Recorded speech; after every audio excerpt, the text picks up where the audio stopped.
Hey everybody. Well, I've been going through kind of a little Robin Trower phase, you might have noticed, and while we're at it, I gave a Robin Trower lesson. I thought we'd look at a little bit of my Robin Trower vinyl. I just have a couple Robin Trower albums, and this first one is the first two are the ones I would recommend if you want to learn more about Robin Trower. This is Robin Trower Live. Now, I bought this album at Wheaton, Illinois. I remember buying it because it was at Happy Things in Wheaton, Illinois, which is what I think they used to call a head shop.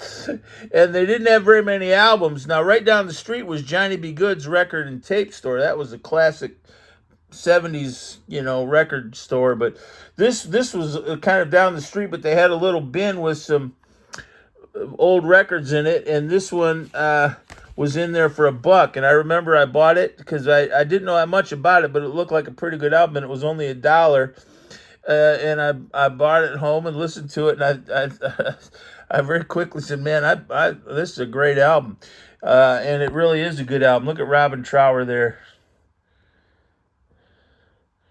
That's Robin Trower in his prime right there. I think he's still in his prime. I shouldn't say that because he still plays great. You can see him on YouTube now.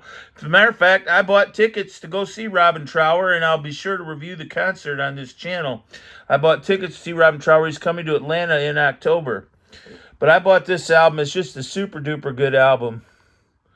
There's James Dewar, who sang. And I think if you saw him in the 80s, that Dewar was with them for a long time, but he just went to lead vocal, and they got another guy to sing bass. So I shouldn't know. I don't even really know who he's playing with. That is Bill Lorden on drums. The 70s were so great. Look at that. Everything was kind of, everybody kind of had like a wizard look or something. But what a great two Rolling Stone, Daydream, Rock Me Baby.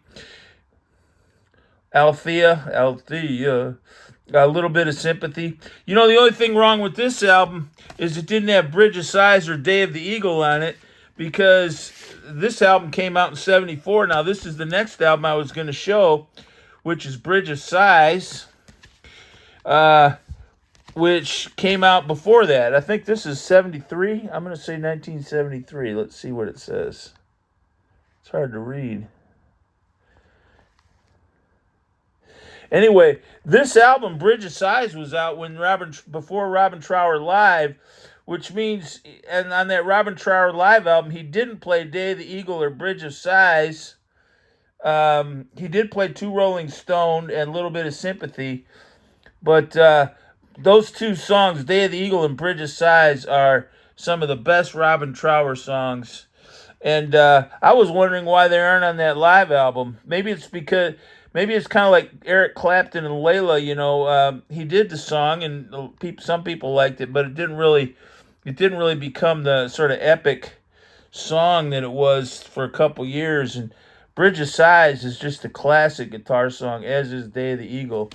One thing about these Robin Trower albums, I think this is Chrysalis Records, and I don't think they ever...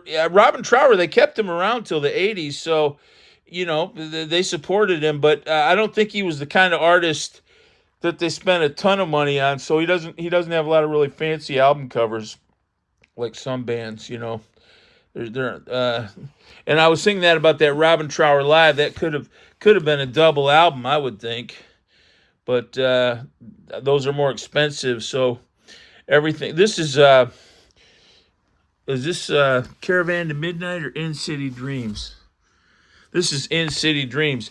I remember when this album came out, I kind of remember seeing him play some stuff off this album on the Midnight Special and not liking it quite as much, but maybe that was just his performance on Midnight Special.